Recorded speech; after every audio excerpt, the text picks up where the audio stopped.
trophy awaits for Na'Vi. The name means born to win. And now we will present you our 2016 Wargaming.net League World Champions.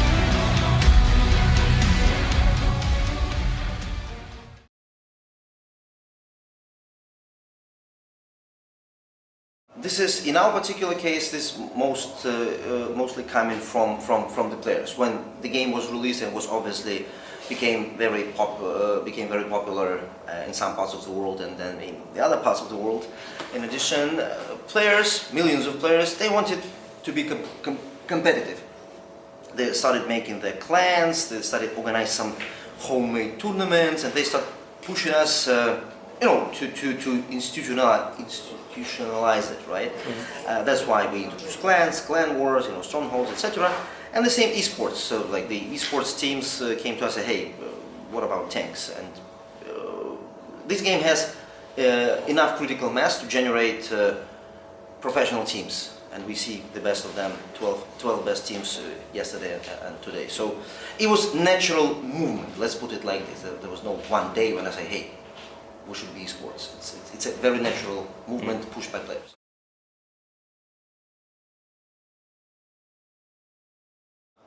Well, obviously, and this was the initial idea, this game is directed to, let's say, different audience, like slightly older gentlemen, okay, mostly male, I understand, right, who cannot make, you know, 15 clicks per second or whatever rate is today for professional Korean players, where you have more time to think about the strategy, about cooperation, where the equipment is historically accurate war machines from the last century, where things are, you know, solid. You know, you're not ashamed to play some cartoonish little, you know, fantasy characters. It's a tank. It existed. It was fighting, and it's 100 tons. You know, so these kind of people obviously like the game. They play the game, and they will watch, and they are watching professional teams playing this game.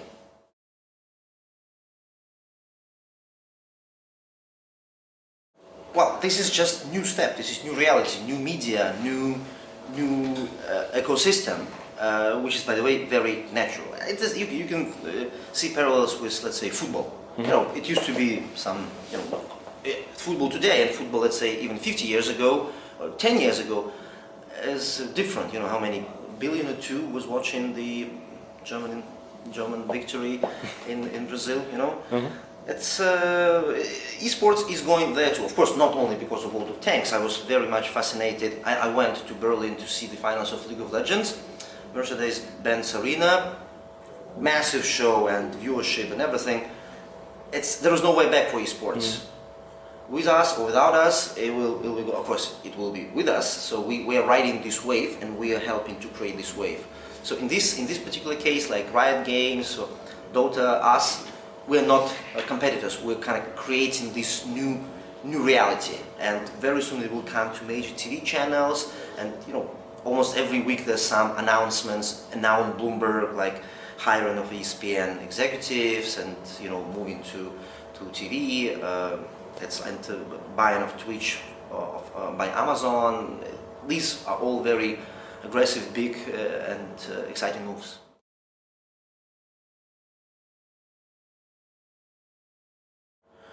Well, maybe, never say never. You know, this game, if you look at World of Tanks 5 years ago when it launched, 5.5 years ago when it launched, and now, they're quite different. So we as a company need to always be, you know, listening to our players, always be watching what's going on inside Wargaming, inside our games, in our communities all around the world, what's happening outside of Wargaming, other games, other industries. And yeah, we're a creative industry, so I don't know what will be in World of Tanks a year from now. Like, maybe there's some crazy idea after this grand finals, and we just realize it in 6 months, and it will be yet another game.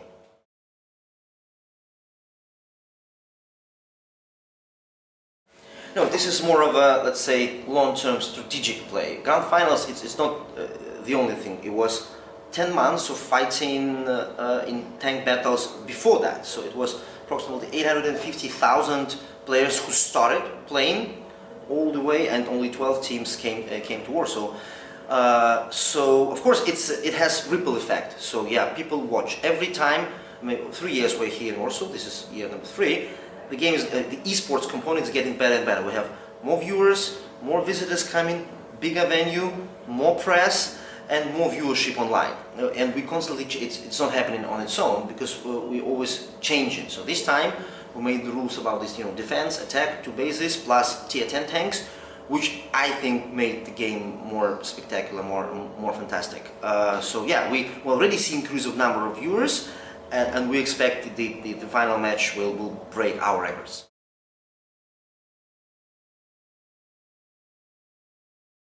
This is specifically a scientific, creative, industrial process. We have game designers, we have people who watch statistics, we talk to the players, we talk to the pro players all the time.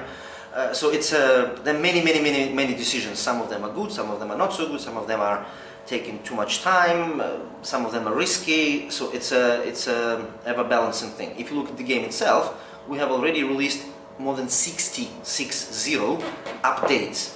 We are changing the game like every other month, so everything is changing. This is a service. This is like games like World of Tanks.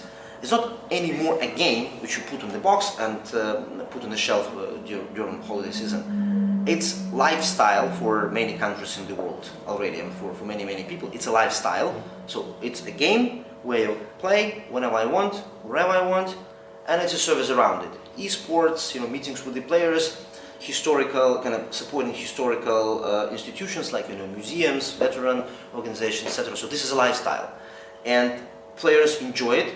We have more than 150 million registered users in all of our games. Of course, most of them are in tanks, and we have to respect that this is lifestyle and make this lifestyle more enjoyable. Right now, our motto in the company has 2 words: happy players. So we have to make our players happy no matter what. To do everything possible which make them happy online and offline too.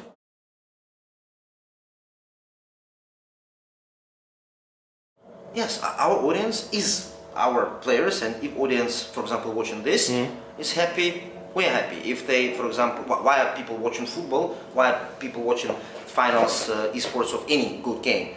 To learn how professional players do that, right? And because we brought tier 10, and we're right now, let's say, experimenting with 15 on 15. It's not yet decided, but it may happen that we'll do 15 on 15, which will be the exact same game as you and me play at home for fun. So it will be even more reason to watch it.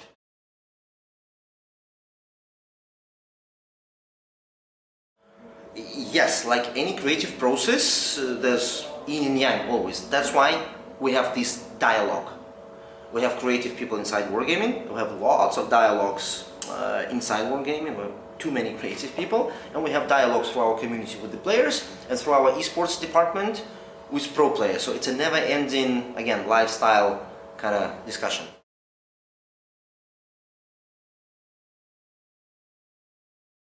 Yeah, I think we have already, like, from the beginning, for the last 3 years, we spent like 36 million approximately, and this includes a lot of things. Renting, venue, equipment, but most importantly, of course, it's prize money and the salaries which pro players have. The whole Golden League, players get salaries, right? And the prize money, I mean, this final is 300,000.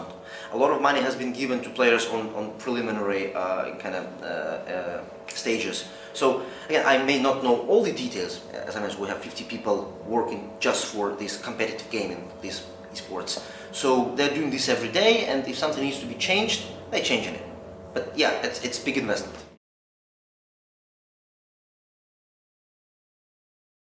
You know what? It's better than having people outside under rain, right? So it's you never know.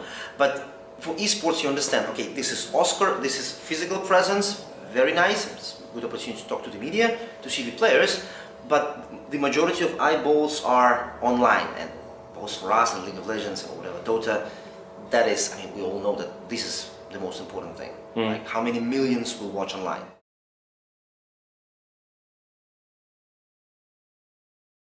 Actually, I don't have much time to, but yeah, of course, with the historical comparison says we have, of course, much better viewership this time.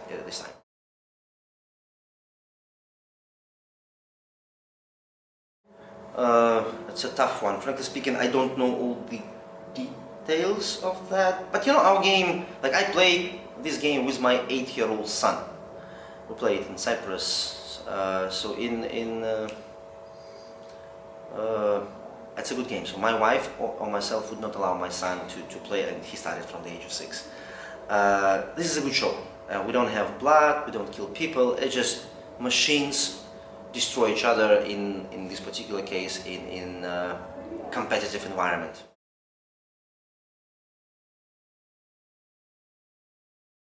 This is a very pragmatic question. Okay, the answer is very pragmatic. Each time we analyze the last season, what was good, what was wrong, and only after that, of course, statistics, viewership, visiting, only after that we plan for the next one. So far, Warsaw, 3 times in a row, ticked all of our boxes. You know, financial aspect, transportation. You know, it's in between former Soviet Union. We have a lot of interest for the game, a lot of players and the teams. Germany, which is also very favorable for a world of tanks. Plus Poland itself. You know, there's a lot of huge amount of Polish players in our game. Transportation, nice hotels, good food, good beer. What's not to like? So far, we love Warsaw.